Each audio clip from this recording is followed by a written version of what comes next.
Good morning all of you. Welcome to Mehta digital classes. देखो पिछली class में chloroform के रासायनिक गुण चल रहे थे जिसमें 6 रासायनिक गुण कंप्लीट हो गए थे। अब देखो अपन वही क्लोरोफॉर्म के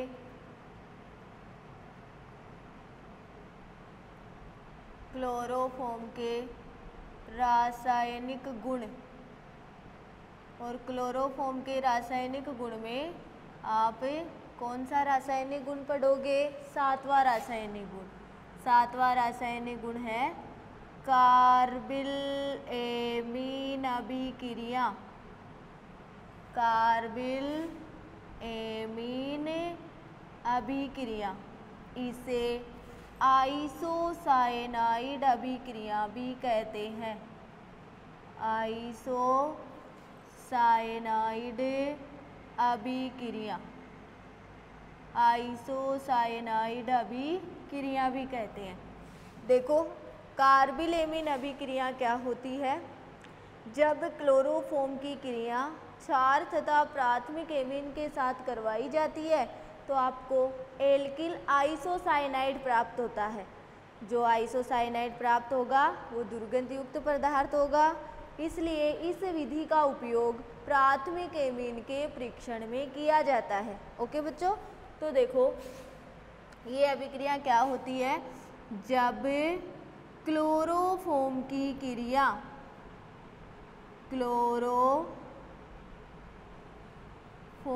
क्रिया क्षार या ऐसे बोल दो एल्कोहलिक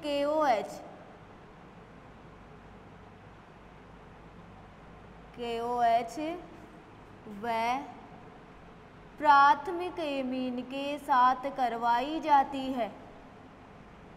प्राथमिक एमीन के साथ करवाई जाती है तो एल्किल आइसोसाइनाइड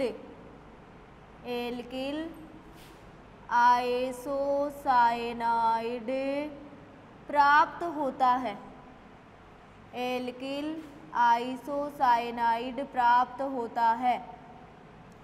ठीक है, तो देखो क्लोरोफॉर्म CHCl3, इसकी क्रिया किससे करवा रहे हो? KOH से। क्लोरीन कितने हैं? 3, तो KOH भी कितने लोगे? 3। और ये KOH कैसा है? एल्कोहलिक KOH है। प्लस प्राथमिक एमीन के साथ करवाओगे RnH2, तो आपको क्या प्राप्त हो जाएगा? Alkyl isocyanide. प्लस देखो 3KCl, प्लस देखो 3KCl हो गया और क्या प्राप्त हो गया? RNC। अब देखो हाइड्रोजन कितने बच गए? 3 और 1 4, 4 और 2 6, और ऑक्सीजन कितनी है? 3, तो क्या हो जाएगा? Plus 3H2O। ये क्या प्राप्त हुआ है? Alkyl isocyanide. Alkyl isocyanide. Okay, isocyanide संतुलित कर लो अभिक्रिया को। हाइड्रोजन 3K, पोटेशियम है, Cl भी 3 है तो 3KCl, एक R है, एक N है और C।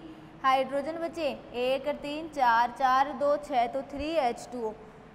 आइसोसाइनाइड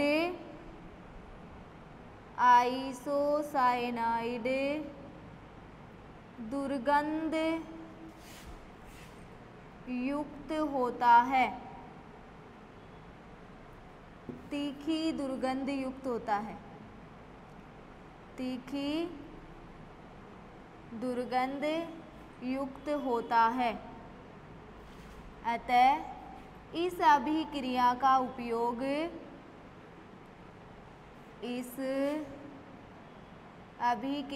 उपयोग प्राथमिक एमीन के परीक्षण में किया जाता है।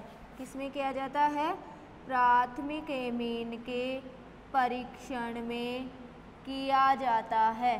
प्राथमिक एमीन के परीक्षण में किया जाता है। ओके बच्चों, तो तो कार्बिल एमीन अभिक्रिया क्या होती है? जब क्लोरोफॉर्म की क्रिया एल्कोहलिक KOH व प्राथमिक एमीन के साथ करवाई जाती है तो आपको एल्किल आइसोसाइनाइड प्राप्त होता है। आइसोसाइनाइड तीखी दुर्गंध युक्त होता है, अतः इस अभिक्रिया का उपयोग किसमें किया जाता है? प्राथमिक एमीन के परीक्षण में। ओके बच्चों, अभी इसकी क्रियाविधि भी पढ़ेंगे, इसको नोट करो।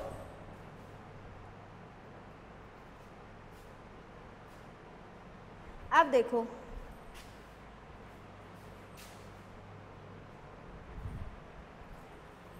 कार्बिल एमीन अभिक्रिया की रिएक्शन हुई, अब इसकी क्रियाविधि करोगे। कार्बिल एमीन अभिक्रिया की ही क्रियाविधि है। क्रियाविधि का पहला पद है, देखो क्रियाविधि का पहला पद है KOH। KOH को तोड़ोगे तो K प्लस और OH माइनस। दूसरे पद में देखो क्लोरोफॉर्म की क्रिया। क्लोरोफॉर्म की क्रिया किसके साथ करवाओगे? OH माइनस आयन के साथ करवाओगे तो आपको क्या प्राप्त हो जाएगा? CCl3 plus H2O।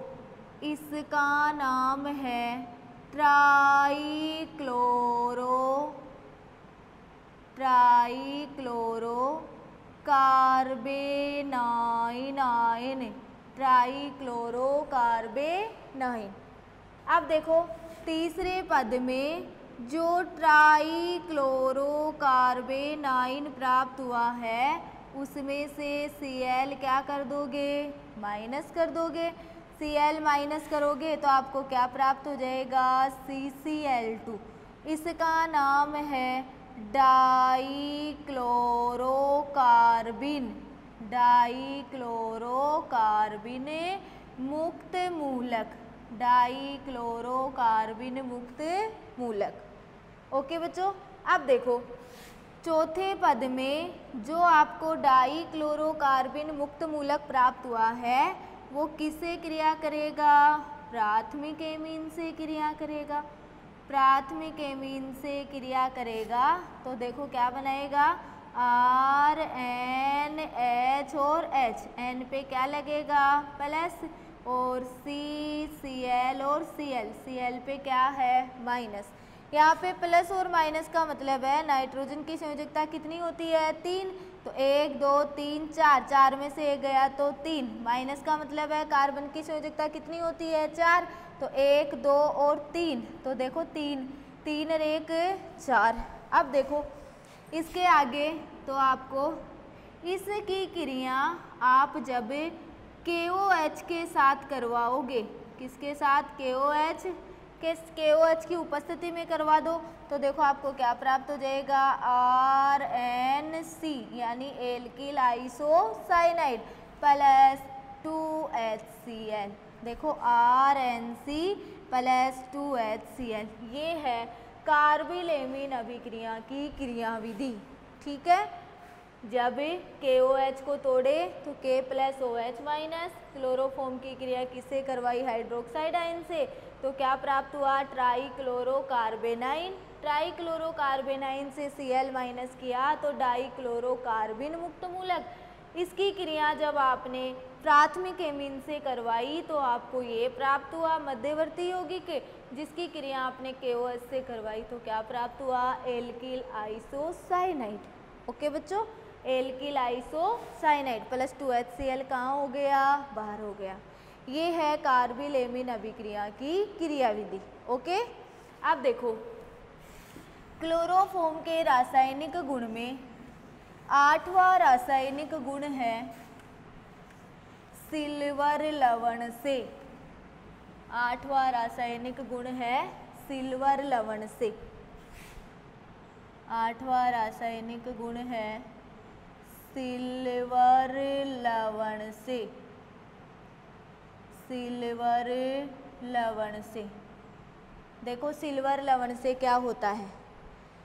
जब क्लोरोफॉर्म की क्रिया सिल्वर लवण के साथ करवाई जाती है या रजत पाउडर के साथ करवाई जाती है या रजत पाउडर से, ऐसे भी लिख सकते हो, रजत पाउडर से। करवाई जाती है, चाहे सिल्वर लवण से लिख दो या रजत पाउडर से लिख दो, तो आपको एसिटिलीन की प्राप्ति होती है। किसकी प्राप्ति होगी? एसिटिलीन की। तो देखो, जब क्लोरोफॉर्म की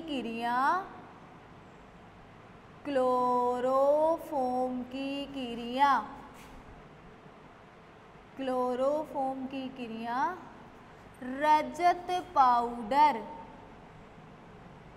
रजत पाउडर या सिल्वर लवण के साथ करवाई जाती है, सिल्वर लवण के साथ करवाई जाती है तो एसिटिलीन प्राप्त होती है। क्या प्राप्त होगी? एसिटिलीन प्राप्त होती है। क्या प्राप्त होती है? एसिटिलीन। ओके बच्चों, जब क्लोरोफॉर्म की क्रिया रजत पाउडर या सिल्वर लवण के साथ करवाई जाती है तो आपको किसकी प्राप्ति होगी? एसिटिलीन की प्राप्ति होगी। तो देखो, क्लोरोफॉर्म CHCl3 और इसके कितने अणु लोगे? Ag प्लस क्लोरोफॉर्म के भी कितने अणु हो जाएंगे? 2 अणु। अब देखो किसकी प्राप्ति होगी? एसिटिलीन की। CH triple bond CH plus 6AgCl कहाँ हो जाएगा? बाहर हो जाएगा। इसका नाम क्या है? एसिटिलीन। क्या नाम है? एसिटिलीन। ओके बच्चों, तो सिल्वर लवण से या रजत पाउडर से जब क्लोरोफॉर्म को सिल्वर लवण के साथ गर्म किया जाता है या सिल्वर लवण के साथ अभिक्रिया करवाई जाती है तो आपको किसकी प्राप्ति होती है? एसिटिलीन की। अब देखो, क्लोरोफॉर्म के रासायनिक गुण में 9वां रासायनिक गुण है राइमन-टिमान अभिक्रिया। राइमन-टिमान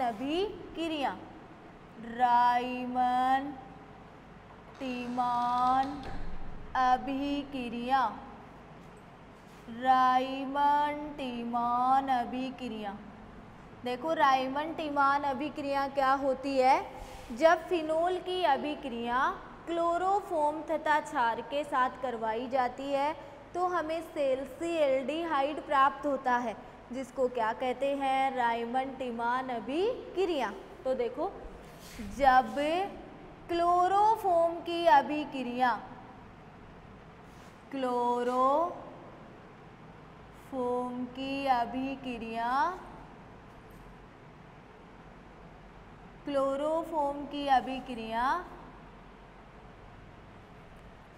या ऐसे लिख दो, जब फिनोल की अभिक्रिया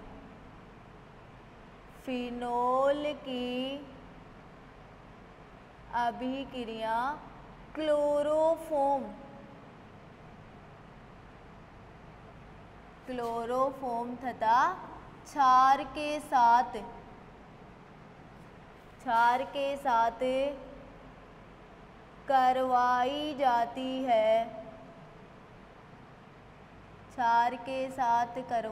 जाती है तो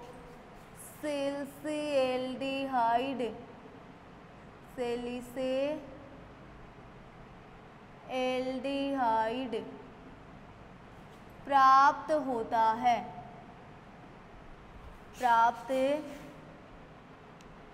होता है जिसे राइमन-टिमान अभिक्रिया कहते हैं। राइमन-टिमान अभिक्रिया कहते हैं। ओके बच्चों, जब फिनोल की अभिक्रिया क्लोरोफॉर्म तथा क्षार के साथ करवाई जाती है तो सेल्सिएल्डिहाइड प्राप्त होता है, जिसे क्या कहते हैं? राइमन-टिमान अभिक्रिया कहते हैं। तो देखो, ये आपके पास क्या हो गया? फिनोल OH, इसका नाम क्या है? फिनोल। इस फिनोल की अभिक्रिया किसके साथ करवाओगे? क्लोरोफॉर्म प्लस क्षार के साथ, NaOH। अब देखो करवाओगे तो आपको क्या प्राप्त हो जाएगा? सेल से एल्डिहाइड OHCHO प्लस 3 NaCl। अब हाइड्रोजन देखो कितने हैं? 3, 3 और 1 4। ऑक्सीजन कितनी है? 3। यहाँ पे देखो OHCHO, ऑक्सीजन कितनी बच गई? 2। हाइड्रोजन कितने हो गए? 3 और 1 यहाँ का हाइड्रोजन 4, तो प्लस क्या हो जाएगा? 2H2O। ऑलरेडी अपने पास हाइड्रोजन कितने हैं? 1 और 3 4। अब यहाँ पे लगेगा तो इस हाइड्रोजन का प्रतिस्थापन भी होगा तो 5। अब CHOA काम आ गया तो कितने बच गए? 4, तो 2HO। इस 2H2O इसका नाम है सैलिसिल्डिहाइड।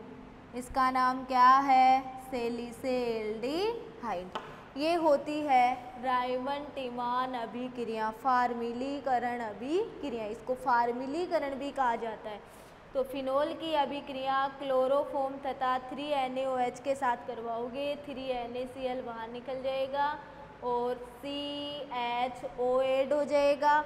अब हाइड्रोजन देखो कितनी बच गई आपके पास? ऑक्सीजन कितनी? 2। यहाँ पे हाइड्रोजन कितनी है? 3, 3 और 1 4 प्लस 2H2O कहाँ हो जाएगा? बाहर हो जाएगा। ओके बच्चों, अब देखो क्लोरोफॉर्म के रासायनिक गुण आपके कंप्लीट हो गए हैं। कितने रासायनिक गुण पढ़े हैं? 9, जिसमें पहला रासायनिक गुण था आपका ऑक्सीकरण, दूसरा रासायनिक गुण जल अपघटन, तीसरा रासायनिक गुण आपका था क्लोरीनीकरण या अपचयन बोल दो, चौथा क्लोरीनीकरण, पांचवा नाइट्रीकरण, छठवां एसीटोन से, सातवां कार्बिलेमिन अभिक्रिया, आठवां रजत पाउडर से और नौवां था रायमन-टिमान अभिक्रिया। ओके बच्चों, तो क्लोरोफॉर्म के रासायनिक गुण आपके कंप्लीट हो चुके हैं।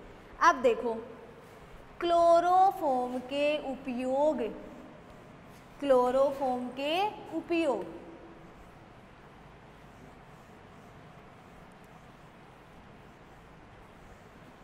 क्लोरोफॉर्म के उपयोग, अगला टॉपिक है आपका क्लोरोफॉर्म के उपयोग। क्लोरोफॉर्म के उपयोग। क्लोरोफॉर्म के उपयोग देखो, मैं थोड़ा सा पहले मौखिक बता देती हूँ आपको क्लोरोफॉर्म के उपयोग में क्या होता है। क्लोरोफॉर्म का उपयोग वसा, एल्केलॉइड, आयोडीन तथा अन्य पदार्थों में विलायक के रूप में किया जाता है। पहला उपयोग बताया, वसा, एल्केलॉइड, आयोडीन तथा अन्य पदार्थों में विलायक के रूप में किसका उपयोग किया जाता है? क्लोरोफॉर्म का। क्लोरोफॉर्म का प्रमुख उपयोग फेरियोन प्रशीतक F12 या फेरियोन प्रशीतक R22 बनाने में किया जाता है।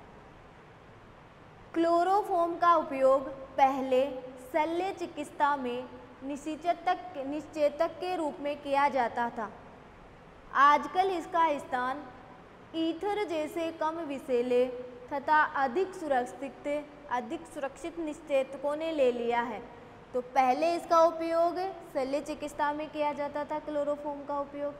अब देखो क्लोरोफॉर्म से कई नुकसान भी होते हैं। क्लोरोफॉर्म के अल्पकालीन संपर्क से सिरदर्द, चक्कर, थकान आदि आती है तथा दीर्घकालिक संपर्क से यकृत और वक्र का क्षय हो जाता है। ओके बच्चों, क्लोरोफॉर्म को सूंघने से केंद्रीय तंत्रिका तंत्र अवनमित हो जाता है। ये क्लोरोफॉर्म के क्या है? नुकसान। पहले क्लोरोफॉर्म के उपयोग पढ़ोगे। क्लोरोफॉर्म के उपयोग, क्लोरोफॉर्म का पहला उपयोग है, क्लोरोफॉर्म का उपयोग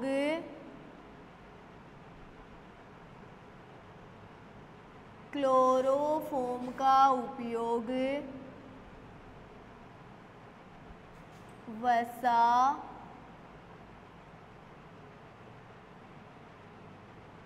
एल्केनोइड, एल्केलोइड भी लिख सकते हो इसको,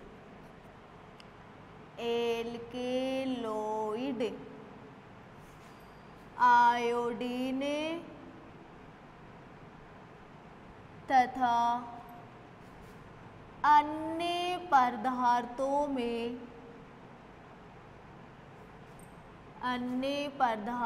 में विलायक के रूप में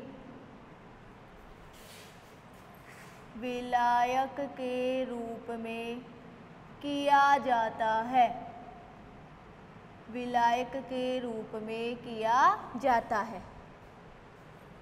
दूसरा उपयोग है क्लोरोफोम का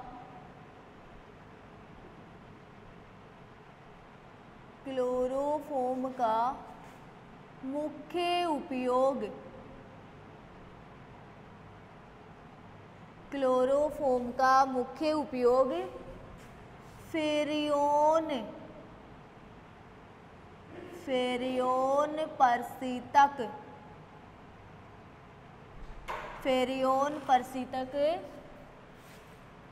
F12 या फेरियोन परशीतक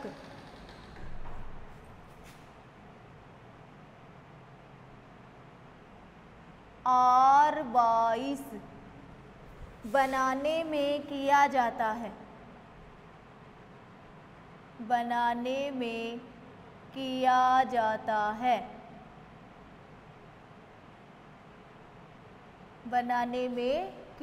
है, फेरियोन परशीतक F12 या फेरियोन परशीतक R22 बनाने में किसका उपयोग किया जाता है? क्लोरोफोम का उपयोग किया जाता है।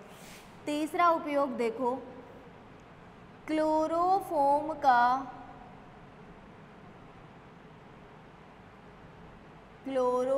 का उपयोग पहले शल्य चिकित्सा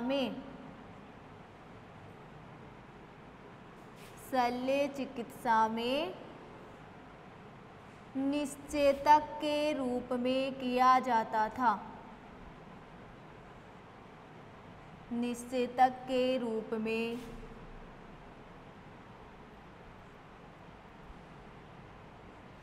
जाता था, आजकल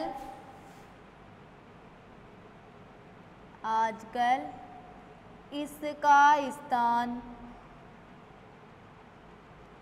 ईथर जैसे कम विषैले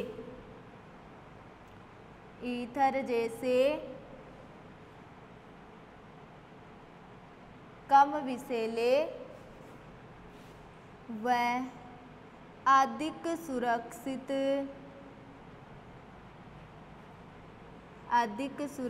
सुरक्षित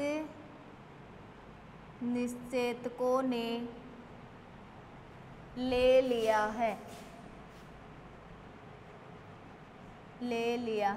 ये है क्लोरोफोम के उपयोग। क्लोरोफोम का उपयोग वसा, एल्केलोइड, आयोडीन तथा अन्य पदार्थों में विलायक के रूप में किया जाता है। क्लोरोफोम का मुख्य उपयोग फेरियोन परशीतक F12 या फेरियोन परशीतक R22 बनाने में किया जाता है। क्लोरोफोम का उपयोग पहले शल्य चिकित्सा में निश्चेतक के रूप में किया जाता था। आजकल इसका स्थान ईथर जैसे कम विषैले व अधिक सुरक्षित निश्चेतकों ने ले लिया है। ठीक है, ये है क्लोरोफोम के उपयोग। अब मैं इसके बारे में थोड़ा सा नोट लिखती हूँ क्लोरोफोम के बारे में। तो देखो, इसी में है नोट, क्लोरोफोम के उपयोग में ही थोड़ा सा नोट है, जो आपको नुकसान का भी पता चल जाएगा कि क्या होता है। तो देखो, नोट नंबर फर्स्ट है, क्लोरोफोम को सूंघने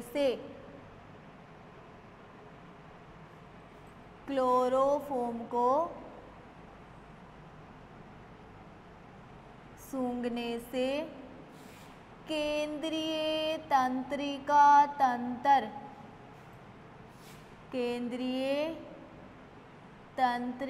तंत्र अवनमित हो जाता है, अवनमित हो जाता है।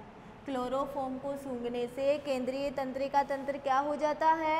अवनमित हो जाता है। दूसरा देखो, क्लोरोफॉर्म के अल्पकालीन संपर्क से, अल्पकालीन संपर्क से सिर दर्द, चक्कर व थकान होती है, थकान होती है। तीसरा नोट में है, क्लोरोफॉर्म के दीर्घकालीन, क्लोरोफॉर्म के दीर्घकालीन संपर्क से यकृत व वक्र का क्षय हो जाता है, यकृत व वक्र का क्या हो जाता है? क्षय हो जाता है। ओके बच्चों, तो क्लोरोफॉर्म को सूंघने से केंद्रीय तंत्रिका तंत्र अवनमित हो जाता है। क्लोरोफॉर्म के अल्पकालीन संपर्क से सिर दर्द, चक्कर और थकान होती है। क्लोरोफॉर्म के दीर्घकालीन संपर्क से यकृत और वक्र का क्या हो जाता है? क्षय हो जाता है। ये है आपके क्लोरोफॉर्म कंप्लीट हो गया, जिसमें मैंने क्लोरोफॉर्म बनाने की विधियां भी बता दी है, क्लोरोफॉर्म के भौतिक गुण भी बता दिए, क्लोरोफॉर्म की शुद्धता का परीक्षण करवा दिया और क्लोरोफॉर्म के रासायनिक गुण हो गए, क्लोरोफॉर्म के क्या हो गए? उपयोग। ओके बच्चों, class is over. Next class में मिलेंगे अपन। क्लोरोफॉर्म आपका कंप्लीट हो गया।